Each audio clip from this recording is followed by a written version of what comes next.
और अगर यहीं पर एक बंदे की अच्छी सी सरकारी नौकरी लग जाती है तो उनके परिवार वालों का और उस लड़के का दोनों का हाथ और मुंह दोनों घी के कढ़ाई में होता है। कोई भी जोर जबरदस्ती नहीं हुआ करती थी। उसके बाद की जितनी भी शादियां हुआ करती थी उसमें ज्यादातर शादियां लालच की वजह से ही होती थी। अब सबसे पहले ये देख लेते हैं कि ये दहेज होता क्या है। तो देखिए, ये जो दहेज है वो एक परंपरा है जिसको कि भारतीय परंपरा के रूप में जाना जाता है और ये कलयुग में काफी ज्यादा फेमस परंपराओं में से एक परंपरा माना जाता है। पहले के टाइम पर क्या होता था कि जो लोग हुआ करते थे वो अपने अपने धर्म के हिसाब से इन चीजों को मनाया करते थे। यानी शादियों में दोनों पार्टीज एक दूसरे को भेंट दिया करते थे, यानी गिफ्ट देकर एक दूसरे का स्वागत करते थे। उसमें कोई भी जोर जबरदस्ती नहीं हुआ करती थी। वो अपने हिसाब से जो उनके पास होता था उससे वो एक दूसरे का स्वागत करते थे। फिर कुछ टाइम बाद ये जो रीति रिवाज था, ये जो परंपरा था वो एक तरफा ज्यादा होने लगी, यानी लड़की के साइड से ज्यादा होने लगी।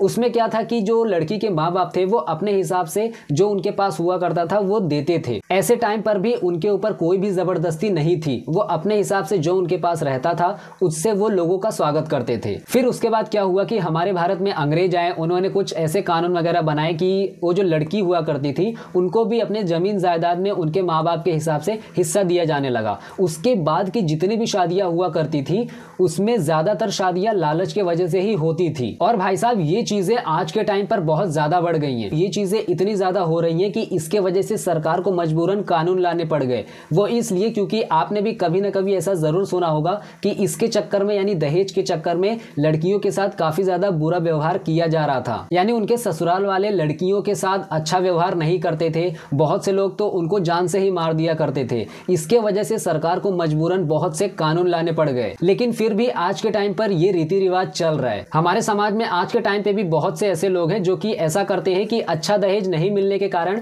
वो सामने वाले पार्टीज को परेशान करते हैं, यानी उनकी लड़की को अपने घर में अच्छा व्यवहार नहीं करते। इसी चीज को सुधारने के लिए हमारे समाज में नए नए कानून लाए गए, लेकिन ऐसी चीजें हमारे समाज से अभी तक नहीं गई हैं। ऐसी परंपरा को सरकार भी हमारे समाज से पूरी तरीके से नहीं हटा पाई। पहले के टाइम पर जब लड़कियों की शादी हुआ करती थी तो उस टाइम पर उनकी कला को देखकर, उनकी सुंदरता को देखकर शादी हुआ करती थी। लेकिन भाई साहब, आज कलयुग चल रहा है। जो चीजें आपको बाकी युगों में नहीं देखने को मिली होंगी वो चीजें आज कलयुग में देखने को मिल रही हैं। अभी तो इंस्टाग्राम पे सिर्फ ठुमके चल रहे हैं। अगर भगवान ने आपको अच्छी उम्र दी तो आगे भी बहुत कुछ ऐसे देखने को मिल सकते हैं। ऐसी परंपराओं के चलते आज के टाइम भी ऐसी शादियां हुआ करती हैं जिसमें कि अच्छा दहेज ना मिलने के कारण उनकी शादियां टूट जाती हैं। आज के टाइम पर दहेज एक सामाजिक स्टेटस का सिंबल बन चुका है। जो जितना ज्यादा दहेज देगा उसका उतना ही नाम ज्यादा होगा गांव में, यानी उनकी चर्चा पूरे गांव में होगी। लड़कों वालों की भी गांव में होगी कि भाई साहब उनको उतना दहेज मिला है, और लड़की वालों के भी गांव में होगी कि भाई साहब उसने अपनी लड़की को इतना दहेज दिया है। यहाँ पर जो घमंडी होता है वो सोचेगा कि ये क्या है, इससे ज्यादा तो मैं दे दूंगा,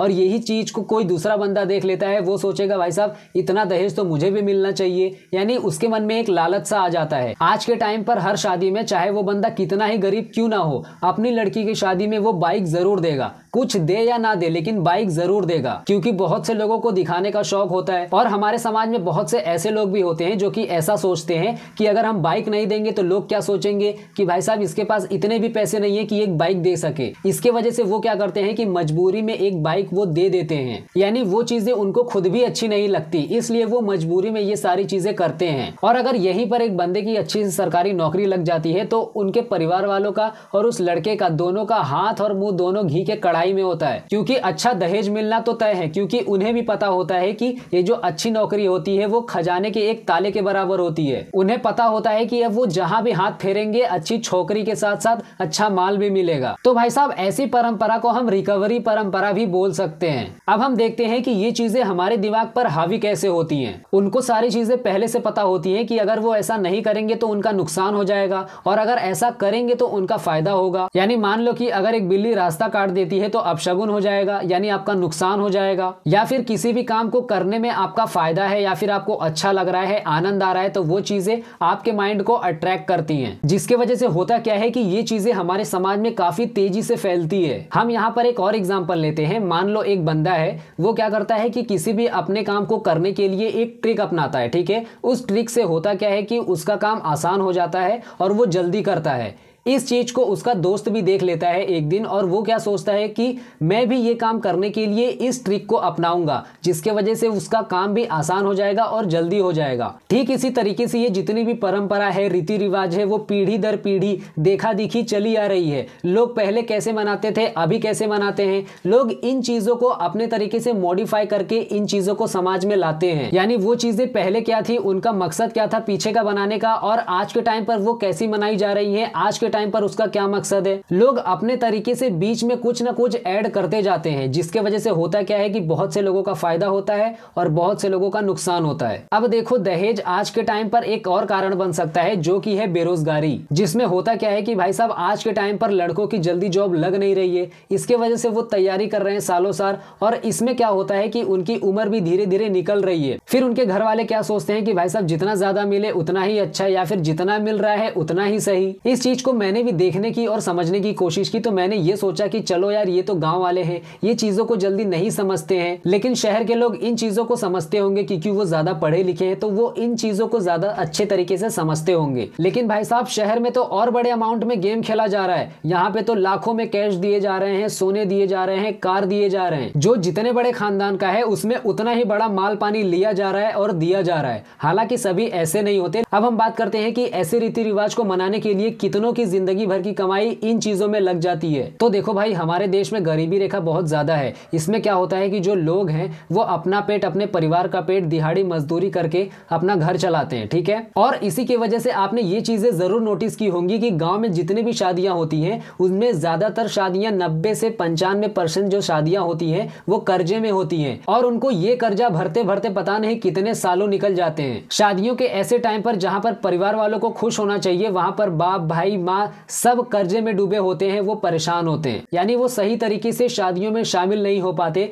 बस वो अपना फर्ज निभाते हैं, क्योंकि वो ज्यादातर कर्जे में डूबे होते हैं। इसलिए सिर्फ एक दिन की शादी के लिए वो पता नहीं कितने दिनों से, कितने सालों से वो मेहनत कर रहे हैं, और वो अपने कमाई का कुछ कुछ हिस्सा बचाकर इन शादियों को पूरा करते हैं। एक तो आज के टाइम पर अच्छी जॉब मिलना मुश्किल है, और उसमें अच्छी सैलरी मिले ये तो उससे भी ज्यादा मुश्किल है। आज के टाइम पर खर्चे इतने हैं कि अगर एक बच्चा जूनियर से स्कूल जाना शुरू करता है तो उसको अपनी पूरी पढ़ाई खत्म करने के लिए कम से कम 4 से 5 लाख रुपयों की जरूरत होती है। आज के टाइम पर शहर में 15,000 की जॉब मिलना भी मुश्किल है। अगर गलती से मिल भी जाती है, उसमें आप अपना राशन पानी देखेंगे कि घर का भाड़ा देखेंगे, बिजली का बिल भरेंगे, पानी का भाड़ा भरेंगे, खुद के शौक पूरा करोगे। कल को अगर आपकी वाइफ आएगी तो उसके खर्चे पूरे करोगे या फिर शौक पूरे करोगे। उसके बाद आपके अगर बच्चे होंगे तो उसके एजुकेशन पे ध्यान दोगे। यानी आज के टाइम पर एक बच्चे के पीछे एजुकेशन के मामले में 4 से 5 लाख रुपए कहीं नहीं गए हैं। और अगर मान लो 2 बच्चे हैं तो 10 लाख तो कंफर्म है। नहीं तो आप सरकारी स्कूल में डाल दो, उसमें कैसी व्यवस्था है वो आपको भी पता है। तो 15,000 की सैलरी में अब क्या करेंगे? या फिर आप अपने माँ बाप को देंगे या फिर अपने फ्यूचर के लिए कुछ सेव करेंगे। क्या सेव करेंगे? घंटा कुछ बचेगा ही नहीं तो क्या सेव करेंगे आप? इतनी सारी रिस्पॉन्सिबिलिटी को देखते हुए आज के टाइम पर छोटी छोटी उम्र के बच्चे सुसाइड कर रहे हैं। उनके ऊपर एजुकेशन का टेंशन है, उनके ऊपर रिस्पॉन्सिबिलिटी का टेंशन है, घर की जिम्मेदारी है, ये सारी चीजें उनके ऊपर हैं। अब हम आते हैं अपने रीति रिवाज के सॉल्यूशन के ऊपर कि भाई साहब हमारे पास क्या रास्ता है।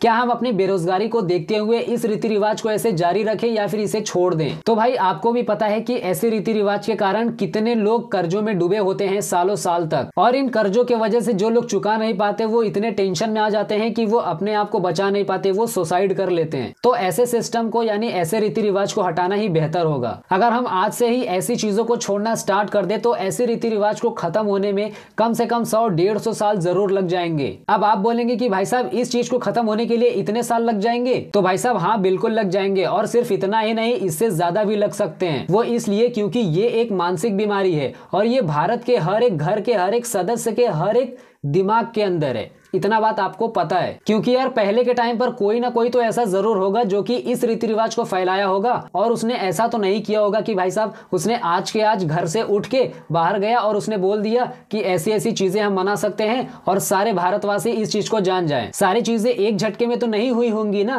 अब देखो, ये रीति रिवाज पहले के टाइम पर कोई ना कोई बंदा तो जरूर फैलाया होगा। उसने स्टार्ट किया होगा अकेले से, लेकिन वो लेके चल रहा है सारे समाज को, सारे देशवासियों को। उसने अपनी शादी में या फिर रिलेटिव्स की शादी में कुछ नया किया होगा, जिसके वजह से समाज वाले ने भी उसे देखा होगा और ऐसी चीजों को देखकर उनके मन में भी लालच आया होगा कि भाई साहब हम भी करेंगे। फिर यही चीजें एक समाज से दूसरे समाज में, दूसरी से तीसरे, ऐसे करके पूरा देश जान जाता है। ठीक इसी तरीके से इस चीज को भी खत्म किया जा सकता है। अगर आप आज से स्टार्ट करते हैं तो आपके घर में या फिर आपके गांव में धीरे धीरे ही ऐसे फैलेगा और ऐसे ही आप इस सिस्टम को हटा सकते हैं। बाकी आपकी मर्जी की आपको आगे क्या करना है, इस चीज को प्रमोट करना है या फिर इससे फायदा लेना है। यहाँ पर हमारा वीडियो एंड होता है। फिर मिलते हैं हम नेक्स्ट वीडियो में। तब तक आप हंसते रहिए, खेलते रहिए और मुस्कुराते रहिए।